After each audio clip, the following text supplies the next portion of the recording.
Welcome to another episode of Amplified Marriage. Today is Season 2, Episode 10. Is it permissive to be dismissive?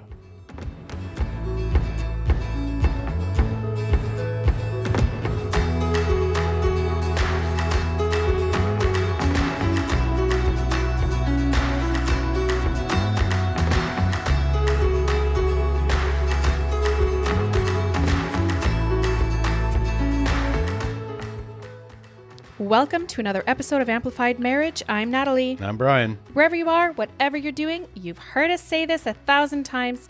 Grab a coffee, grab a tea, get comfy and cozy because we're ready to have a chat today. In case you missed our last episode, it was all about transparency, That's about right. No secrets in marriage. It was a very good episode just about being open and honest and how you talk your way through things in your That's marriage. right. If you didn't have a chance to listen, just go back, take a listen now. It is so good. Today, we are talking about invalidation. Yep. And this is a bit of a tough subject. The reason being is that as we were preparing and studying for it, I realized that my default setting has been in the past to quickly invalidate how you're feeling. Yeah.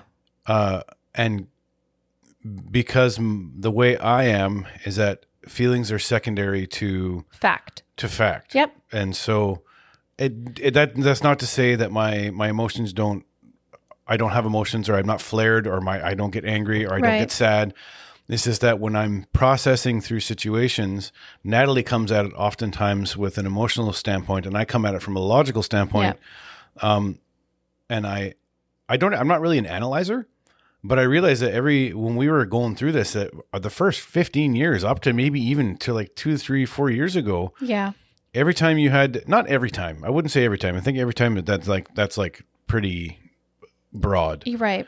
But I would invalidate what you're feeling by saying you shouldn't feel that way, or why do you feel that way, and just push that. And look at all the facts as if the facts are going to somehow change how you feel about it. Exactly. I think one of the most common statements was, I just don't get why you feel like that. And I think I say that now, but I say it differently. I'm like, I don't understand. But I think we're at that place in our marriage where I don't really need to understand it. I just need to actually address the fact, hey, You need to acknowledge. Absolutely, you're feeling this way. I may not get it. Yeah. But I think now that I'm a bit more mature and a little bit more emotionally aware, and I have more emotional intelligence, I may understand, but I can see why you're feeling that way. So, and I think you might be listening and thinking, oh goodness, like my spouse does this all the time. The reason why we bring up these topics, I mean, yes, is to draw awareness to some of the problem areas in your marriage, but it's also for you to take a hard look at yourself, because as much as you invalidated, so did I, right? Like it wasn't just a one-way street. No, we for sure. both contributed to this kind of communication. Which it's a bit of a black hole. It really is. As we start to dig down, I'm like, oh, and it's incredibly abusive. And so no one wants to identify with being an abuser in a relationship. Like, right? Honestly, no one wants to be labeled that. However, this kind of attitude, and it can be verbal and it most definitely can be nonverbal, is highly emotionally abusive. And so, I came across an article written by Jenny Chang, and it's it's on a website called regain.us.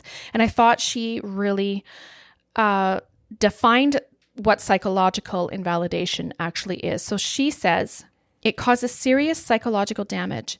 Not only does it create emotional distance, conflict, violence, and disruption in relationships, but the recipient feels alienated, confused, inferior, worthless, problematic. They think that to be loved, they need to hide their feelings. Wow. And I think as we're talking with couples in,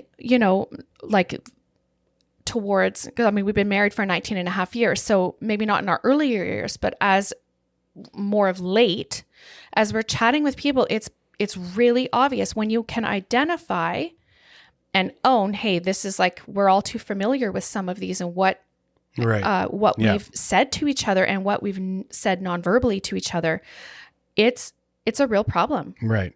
And here's even, I touched on it earlier, validation doesn't necessarily mean that I agree with everything Natalie's feeling. Right. That's their reality, and there's a term. And we're not asking you to agree. No, but that's their subjective reality. Validation simply allows the other person's emotions in that moment to actually be a thing. And be in a safe place to exist. I think that's key. And this is the thing now, is if I think back, I wasn't a safe place in that.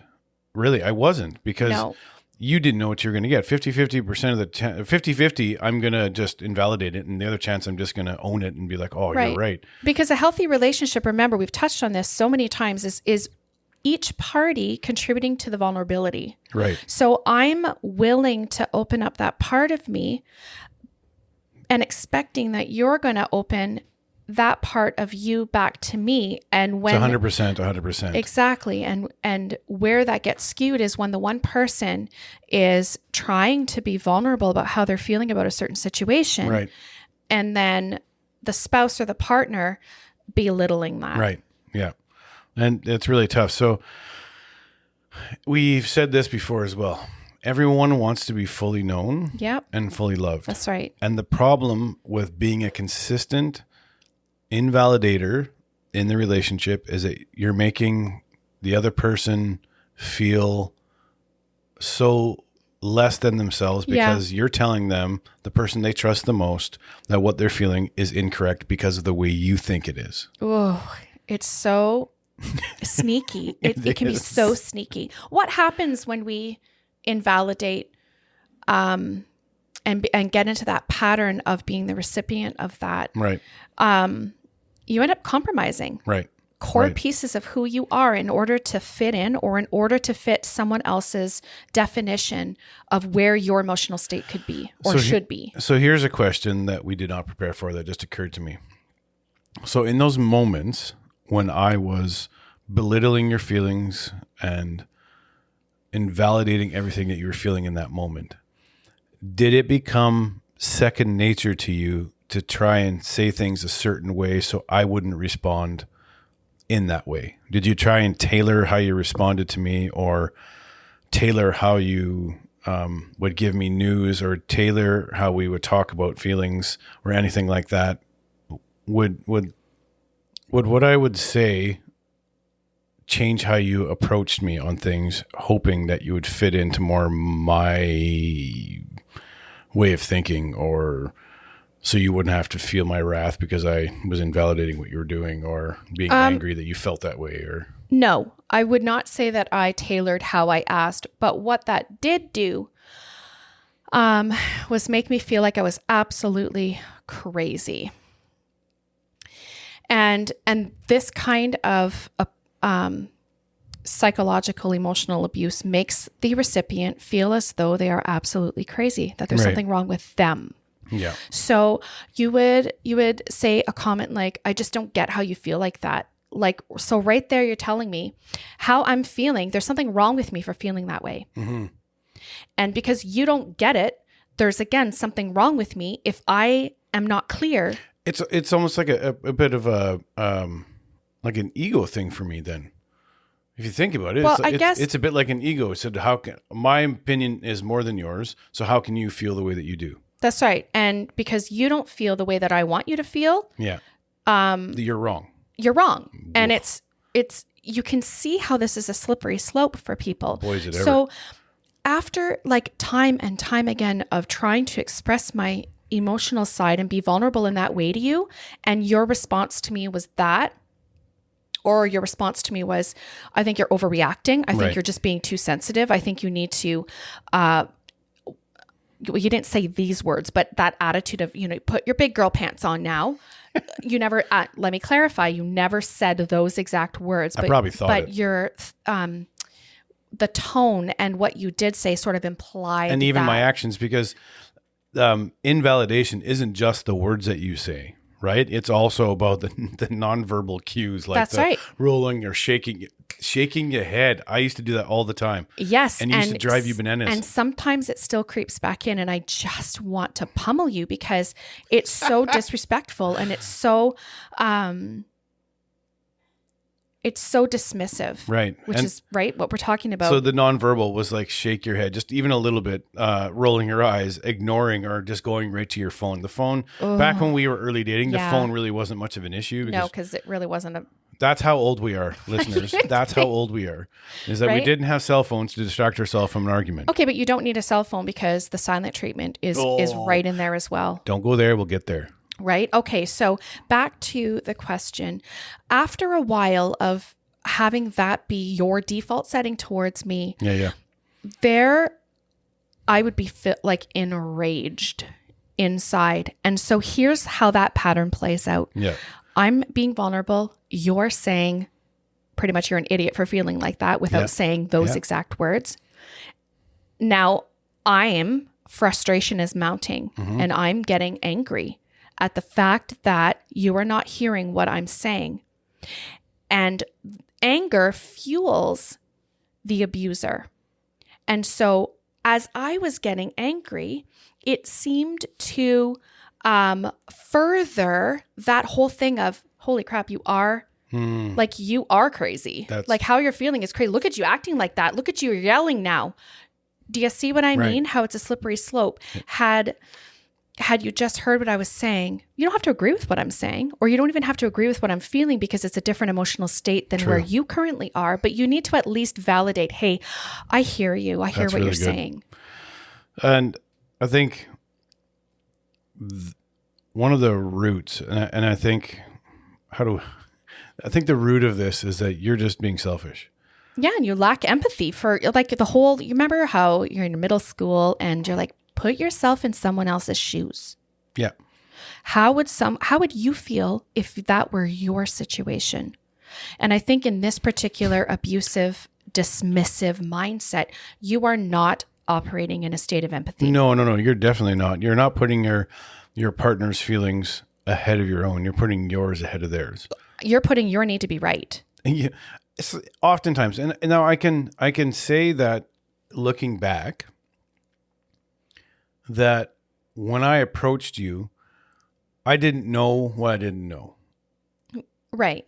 And so I can say that I wasn't doing it to be malicious. I was doing it out of ignorance, which doesn't excuse it in any way, shape, or form, because we were around people eventually in our life that didn't do that. Right. And we had good models and we had good pastors around us and really, really close friends.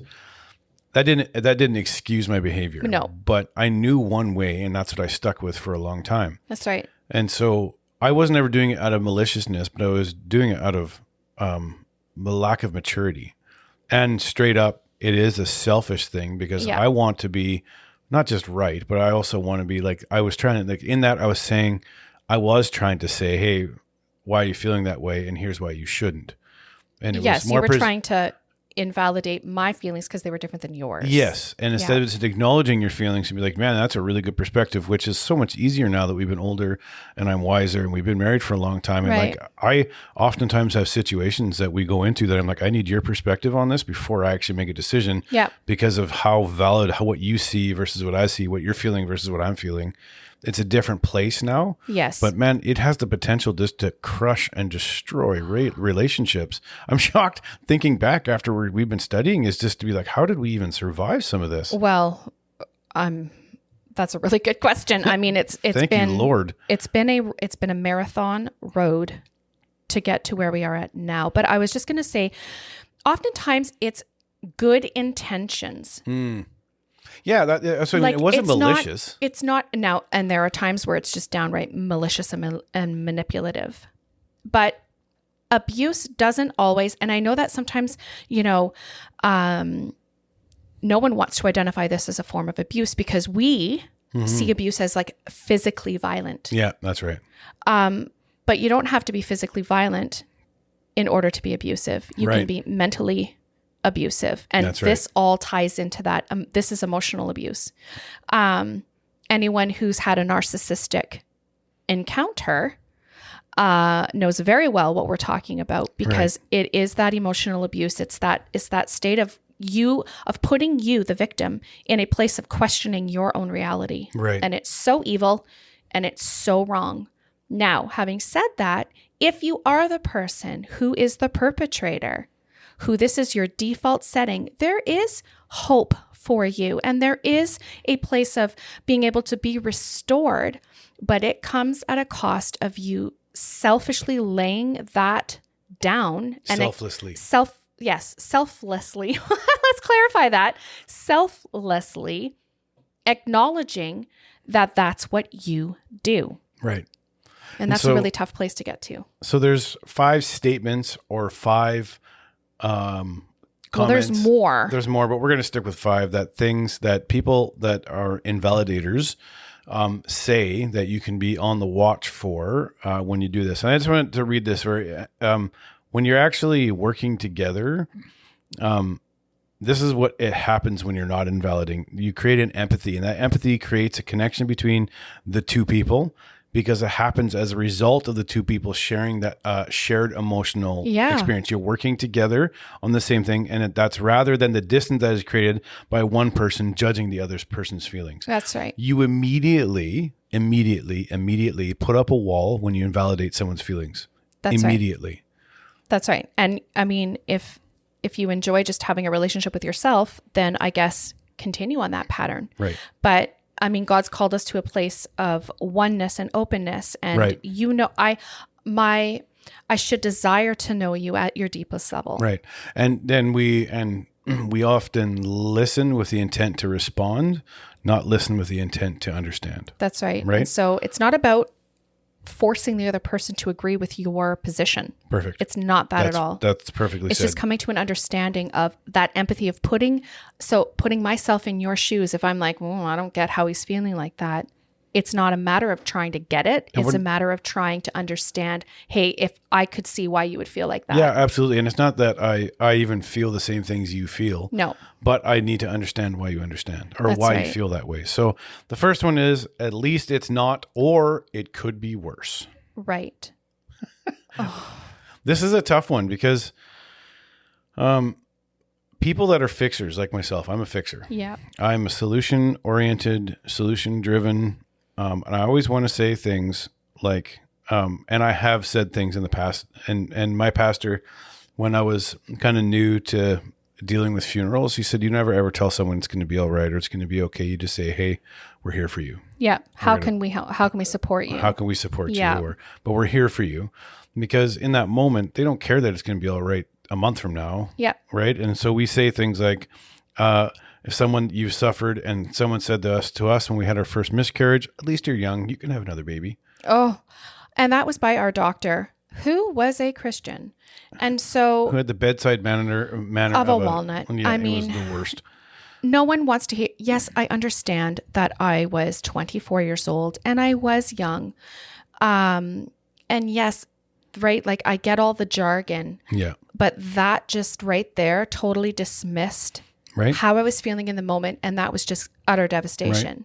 Right. Or other things that we say, it could be worse. At least you didn't have any children with him when you're struggling in a relationship and maybe you're facing a divorce. It could be worse. Maybe you didn't have any children with him. Like that's children the worst. are the issue here. It's so... Right? And so you often marginalize the feelings with statements that you say. And and these are probably coming from well-intended people. Yeah. Oh, absolutely. That just in that moment don't know what to say. If you don't know what to say, then don't say anything like that. I mean, it sounds like the golden rule, but, and if you have to say something in that state of not knowing what to say, then just be like, hey, I'm here for you. End of story. And sometimes I say to Natalie different versions of it, but I'll be like, am I listening or am I fixing? Yes. And she'll just be like, I just need you to listen. I'm like, okay, I can listen. And then sometimes afterwards I go into fixing mode. The second thing is, I'm sorry you feel that way. Oh, that is such an underhanded slap to the face of not owning responsibility. Right. And for the things. Here's an illustration that we have. I want you as an experience to ask someone you know to pinch your arm. And tell them that no matter what you do, the only response they should give you is, I'm sorry that you feel this way. Have them pinch you until it starts to hurt. Once the pain is irritating enough, tell that person, ouch, that really hurts. Await for their scripted reply. How did you feel? Did your pain dissipate by learning you were sorry you felt that way?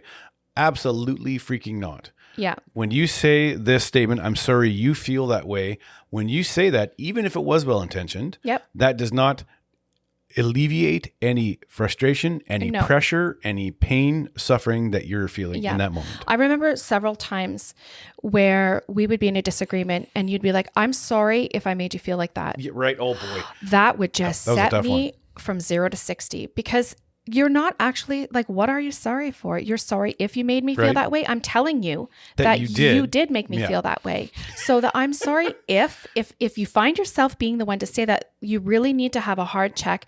That dialogue has to change. I'm sorry that I'm sorry that I said this, that, and that to you. And I'm sorry that I hurt your feelings. So when you say this statement, I'm sorry you feel that way, this is the socially acceptable way to say, I don't care how you feel, your reality is wrong. That's right. And it's shifting, it's projecting absolutely the blame onto the person who actually is feeling these things. It's crazy, isn't it? And so if they're feeling like you did that, that's on them. That's not on you for making them feel like that. Right. Oh boy, that's a tough one. So the next one is, you shouldn't feel like that. And I guess we touched on this. Like, I don't get why you feel like that, like in our own relationship. And that was just something that. So when you say that to your partner, it tells them that their emotional experience for that situation, for whatever it isn't real or valid. Exactly. And you're denying their truth. Right.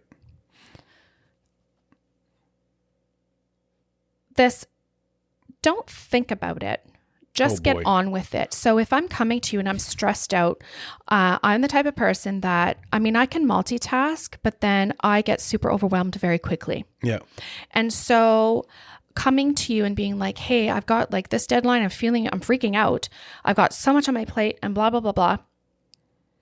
And then you say a comment like, well, had you just done what I suggested, like had you just done A, B, and C, you wouldn't be in the situation that you're in now. Yeah, just get on with it. Just get on with it. You know what needs to be done. You have to do it. And so just do it. Yeah. It's like think of it this way.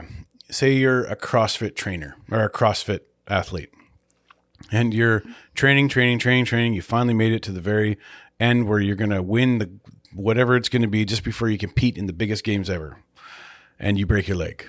And then someone says to you, with all that pain and the inability to move, just get on with it. Just don't even think about it. Don't even think about the pain that you're feeling. Just get on with it. Just plow through it. And I'm sure many athletes get that.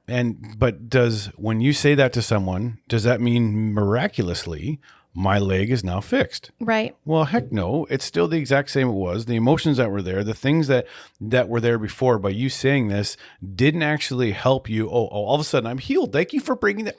You know what? I'm relieved that you said that to me in such a way that what you said just opened up the world to me. And all of a sudden I'm healed deep down in my heart because you said that exact statement. Boy, am I glad for you. That's not how that works. That's not. And to bring it to, I just thought of this, to bring it to a spiritual level, of me going and saying, hey, to someone, we're really struggling financially. Yeah.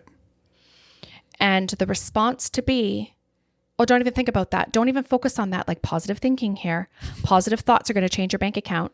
Like, you just need to pray about it. And yes, prayer is super important, but prayer doesn't mean that I'm denying the overwhelming anxiety that I might be feeling on the fact that we're having financial problems. Absolutely. And our God is a big God and he can carry those things. Exactly. But do you see how well-meaning people, you just need to pray more, or you just need to have faith. Okay, I get all of that, except that how I'm feeling in this moment is very real. Right. And it's not that I'm not having faith. It's that I'm having a moment where I'm having a meltdown. Right. Absolutely. So the next thing is I'm not having this discussion. And you touched on this a little bit about the silent treatment. Yes.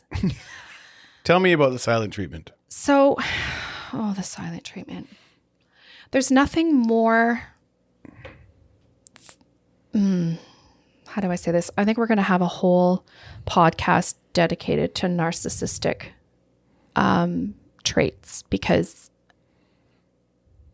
I've just come out of that in my own personal life. So you're a recovering victim yes, of a narcissist. Absolutely.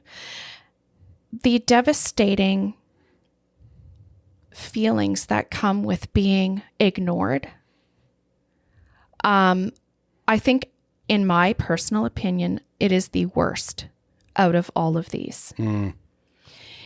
It's not only am I not important enough to have a feeling about said thing, now somehow you've turned that and made it about you.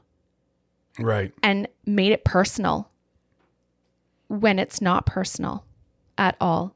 And then now you're punishing me for having felt that. And now you're giving me the silent treatment. And unwilling to discuss it now. Exactly. And the silent treatment, you know, you think about those torture tactics. Where they either play loud music or there's some kind of like weird white noise going on or whatever, or a solitary confinement where you're completely isolated. Nobody's talking to you. Nobody's, what is it like with your senses? You're sensually, or not sensually, but like your senses are deprived. Yep. Yeah. Sensory deprivation. Yeah. It's like that very concept. Yeah. And it sends the person who is the victim into a frenzied state of, I have got to fix this. Right. Because they're mad at me for having these feelings that had nothing to do with them, had something to do with a situation that was not even like pertaining to them at all. And yet somehow I've been made to the blame. Yeah. I've been made to feel guilty. It's called gaslighting. And so it's so toxic. And so the person is like, please, groveling and people pleasing at that perpetrator's feet in order to get a response. The person who's doing the silent treatment knows full well what they're doing. Absolutely. And then they wait long enough. The silent treatment, because we often encourage couples when they're in anger mode to actually let someone, like if one needs to process, like between the two of us, I want to deal with the issue upfront and quickly. That's Natalie right. needs time to process. That's and right. so we've come to a compromise where I let her process because I'm a bull in a china shop and she needs time to think her way through it. And it actually has been super successful and helped us in our marriage. And that's not at all what we're talking about. No. If we're talking like silent treatment is like you're doing it on purpose. You were like, oh, I don't like what you said to me. Mm-hmm. And it could very well be about that person. Yeah. But they don't want to own their part in that particular situation. And so by giving you the silent treatment, it puts it all back on you. And they will wait for weeks and months before even, and then it sends you into that place of like, oh my gosh, I need their affirmation. I need to know that they're okay with me, that they're not mad at me. And then as soon as you get that response back, it sucks you back into that cycle, and it's so vicious and it's so cruel. Right. The silent treatment is a really tough one. I'm not having this discussion. Yeah. This is the fifth I'm leaving the final room. And again, that whole, I'm going to separate myself because, in our previous podcasts, when we talked about power of words, I know that I can rip a strip. And so by me removing myself out of that situation, and we set a timer for 15 minutes, it allows me to process my thoughts and allows me to calm down and really take a hard look at myself so that when I come back to the conversation, I am not ready to just unleash death with my words, right? So, and I appreciate you not doing that. So there's just one statement. Validation is this. It says, I hear you. Yes. I see you. I get it. I care about your feelings and the importance of this in your relationship, whether or not you're early dating, whether or not you're engaged, you've been married for 1 year to 100 years, is that it's important. This importance can't be overstated. These things are so important in your relationship. That's right. And making sure that the words that are coming out of your mouth, name calling is never okay. Never okay. And telling someone that they're crazy for feeling like that is not okay. Right. And so we hope that this particular topic, and like we're skimming the surface. Right. And just as a final thought, there's two things you can do that would help you if you're the invalidator to kind of walk through this. One is take ownership for your actions. Right. Don't blame it on anyone else. No, there's no room for blame. No room for blame. Be transparent with your spouse. I'm sorry, this is what's going on. And the second thing is just stop. Stop in that moment when she or he comes to you and says, hey, this is what I'm feeling. Don't respond immediately. Just listen. Just listen for a minute and make a practice of just stopping for even 30 seconds. And sometimes that's all I needed was to be able to process my way through it. Because most of the time, some of the time, when you're coming to me, it's not about how necessarily in that moment, how you're having a feeling about something I've done. Right. But it's about a feeling that we're dealing with together, whether it's a situation that happened at work or it's a situation with I behaved at home. It doesn't matter what the feeling is. We just have to address the feeling and deal with that. That's right. And you can disagree with my state of feeling in that moment, but you have to resist the urge to crush it and to feel like self-righteous in that moment because you're feeling something totally different. Absolutely. So if this is you, this was me. Yeah. I did this for a long time. I'm a recovering invalidator. I'm a recovering invalidator. Yeah. I have hurt Natalie's feelings many times, and I've said this to her before, but like, I'm sorry about how I was. Aw. I was unpleasant to deal with, even as I think back to all those times. So if this is you, just know that you can come out of this. Things can change. You can have an amazing marriage. That's right. An amazing relationship, healthy and whole, where you guys have vision together and you have prayer together. Learn a new way. And learn a different way. Yeah. You're not stuck in that pattern That's just because that's what you know. That's right. So if you enjoy our podcast, if you like it, it sure does mean a lot when you share it. Mm-hmm. When you let people know about Amplified Marriage. You can follow us on Instagram and on Facebook. And we keep saying this and they keep coming. If you have a topic, a question, or anything you would like to discuss, please email us at amplifiedmarriage@gmail.com. That's right. Remember, you're not alone in this. Absolutely. And as you've heard us say, we believe that marriage can be reset, refreshed, recharged, and restored. Thanks so much for listening. Talk to you soon.